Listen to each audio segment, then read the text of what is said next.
Dulu pada saat gue masih jadi poluan, kami memilah-milih laporan mana yang menghasilkan uang.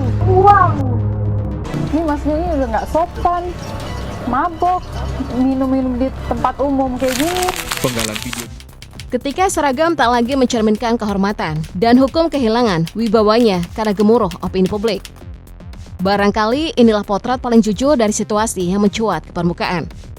Sayangnya bukan soal dedikasi atau prestasi yang jadi sorotan, tapi kontroversi yang kembali menyeret institusi kepolisian di tengah badai kritik. Dan ini bukan pertama kalinya saya angkat cerita soal aparat yang tersandung masalah. Kali ini sorotan tertuju pada polisi wanita. Padahal kita sempat berharap kehadiran mereka membawa angin segar, lebih humanis, lebih berintegritas. Tapi realita berkata lain. Meski tak menyenangkan, saya rasa ini tetap harus disampaikan. Kasus ini bukan sekedar pelanggaran norma, tapi juga mengguncang kepercayaan publik yang makin rapuh. Seorang poluan bribka ARP tertangkap berada di kamar hotel bersama pria lain, anggota Polsek Ciluak, Pati. Yang mengejutkan, penggerebekan dilakukan langsung oleh suaminya sendiri, Brigadir Muhammad Doni Kalbuadi, sesama anggota Polri. Kejadian ini berlangsung pada April 2021. Doni yang curiga sejak 2 tahun sebelumnya akhirnya memasang GPS di mobil pribadi istrinya. Dari situ semua terbongkar. Ia menggandeng tim Propram Polda Jateng dan melakukan penggerebekan di Hotel Semarang. Meski tertangkap basah, bribka ARP berdalih mereka hanya curhat dan memilih kamar hotel agar lebih tenang. Namun pembelaan itu tak cukup meredam sorotan publik.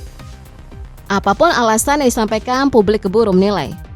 Bagi saya, kasus ini bukan cuma soal urusan pribadi yang terbuka ke ruang publik, tapi juga soal tanggung jawab moral yang melekat pada setiap seragam yang dikenakan. Karena begitu seseorang mengenakan seragam aparat, hidupnya bukan lagi milik pribadi sepenuhnya.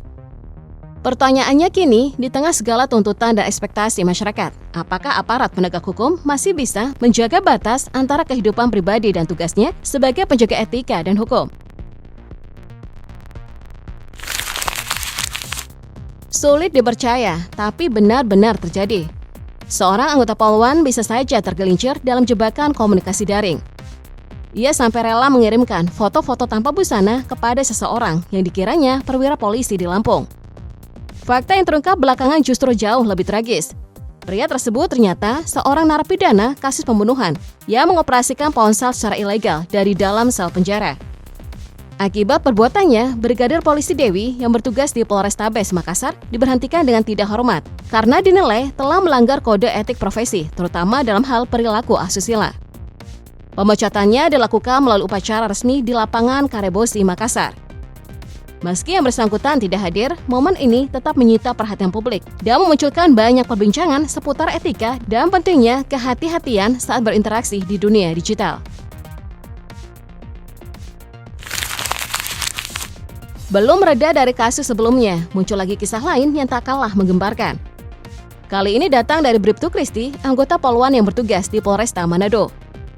Pada November 2021, ia dilaporkan meninggalkan tugas tanpa izin alias desersi. Setelah menghilang selama 3 bulan, ia akhirnya ditemukan di sebuah hotel di kawasan Guran Kemang, Jakarta Selatan. Kasus ini sempat jadi sorotan karena spekulasi seputar alasan kepergian Bribtu Kristi. Ketua IPW Sugeng Teguh Santoso menyebut penanganannya berlebihan. Meski tak melakukan pidana, ia masuk DPO dan dikejar tim gabungan. Isu makin panas setelah video tak senonoh yang diduga terkait dirinya viral di media sosial. Dugaan perselingkuhan dan perwira juga mencuat. Namun penyelidikan tak menemukan bukti kuat soal keterlibatan dalam kasus asusila.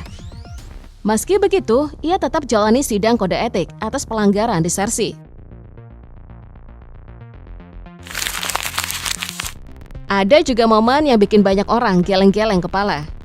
Pada Agustus 2024, Brigadir Putri Cikita jadi sorotan karena dinilai berlebihan saat menegur seorang pria di warung makan Surabaya. Dalam video yang beredar, ia menegur pria itu karena dianggap tak sopan, makan sambil bicara dan petugas. Aksinya menuai reaksi warganet. Ada yang menilai arogan, ada pula yang menyebutnya terlalu sensitif. Alih-alih memberi contoh baik, tindakan Brigadir Putri Cikita justru jadi bahan perbincangan hangat warganet.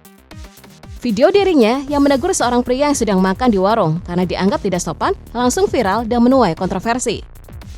Banyak yang menilai sikap Cikita sendiri yang sebenarnya tidak pantas, terkesan kasar, bahkan dianggap playing victim setelah memulai percakapan saat orang lain sedang makan. Setelah menuai reaksi negatif, Brigadir Cikita akhirnya menyampaikan permintaan maaf. Namun persoalan tak berhenti di situ. Polrestabes Surabaya menyatakan Cikita bukan anggota mereka, bahkan asal kesatuannya pun tak jelas. Bagaimana mungkin seseorang bisa melakukan razia di luar wilayah kerja tanpa kejelasan institusi? Di tahun 2023, publik dikejutkan oleh gaya hidup mewah seorang perwira polisi wanita bernama AKP Agnis Juwita Manurung. Padahal jika melihat rekam jejak karirnya, Agnis dikenal sebagai lulusan Akpol 2013 dengan banyak jabatan penting, termasuk pernah menjabat sebagai Kasat Lantas di Polres Semarang. Namun sorotan publik bukan datang dari prestasinya, melainkan dari unggahan media sosialnya yang menampilkan gaya hidup penuh kemewahan. Mulai dari tas branded hingga aksesori mahal yang ditampilkan secara konsisten di berbagai unggahan, membuat publik bertanya-tanya, apakah gaya hidup itu wajar dengan gaji aparat? Akibatnya, AKP Agnis harus menghadapi pemeriksaan dari Propam Polda Jawa Timur. Meskipun ia sempat memberikan klarifikasi bahwa sebagian barang merupakan milik keluarga atau sekedar pinjaman, publik kadung membentuk persepsi. Di era digital seperti sekarang, visual seringkali lebih berpengaruh daripada penjelasan, dan citra bisa lebih tajam dari fakta. Awal 2025, video viral kembali melibatkan Polwan. Bribka Lila Astriza dari Polsek Medan Tembung terekam mengamuk di rumah warga di Tebing Tinggi, Sumut. Emosinya meledak usai suaminya dilaporkan atas dugaan penipuan. Suami Bribka Lila dituding menerima 350 juta rupiah dengan janji meloloskan seseorang jadi calon bintara Polri. Reaksi emosionalnya terekam dan tersebar luas di media sosial. Sekali lagi, citra institusi ikut dipertaruhkan. Video yang beredar memperlihatkan Bribka Lila Astriza mendatangi rumah pelapor bersama beberapa pria, bukan dalam kapasitas hukum tapi penuh emosi. Ia melontarkan makian dan aksinya langsung viral. Pelapor pun melapor ke Polres Tebing Tinggi atas dugaan pencemaran nama baik. Polisi merespon cepat. Bribka Lila diperiksa, kasus dilimpahkan ke Propam. Kapolres Tabes Medan, Kombes Gideon Aris Setiawan menegaskan proses etik berjalan sesuai prosedur. Di tempat yang tak jauh berbeda, Sumatera Utara kembali menjadi sorotan. Kali ini melibatkan Brigadir Devi Masyari Manurung.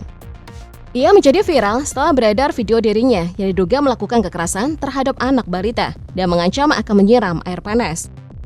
Yang melaporkan bukan sembarang orang, melainkan suaminya sendiri, seorang perwira TNI Letu Agung.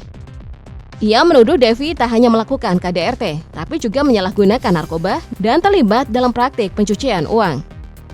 Brigadir Devi tak tinggal diam. Lewat video klarifikasi, ia membantah tuduhan tersebut. Ia mengklaim bahwa video yang beredar telah dipotong dan dimanipulasi sehingga memicu kesalahpahaman publik. Tak lama setelah itu, video lain muncul. Kali ini memperlihatkan sang suami bersama perempuan lain di tempat hiburan malam. Adu mulut antara Devi dan Agung pun sempat terjadi. Konflik rumah tangga mereka pun menjalar menjadi pertarungan hukum. Tak hanya Devi yang dilaporkan, ia pun balik melaporkan suaminya dengan tuduhan perselingkuhan, kekerasan dalam rumah tangga, penelantaran anak hingga tidak memberikan nafkah. Kisah lain datang dari Yuni Utami, ex-Polwan Polda Sulteng yang jadi sorotan nasional pada 2022.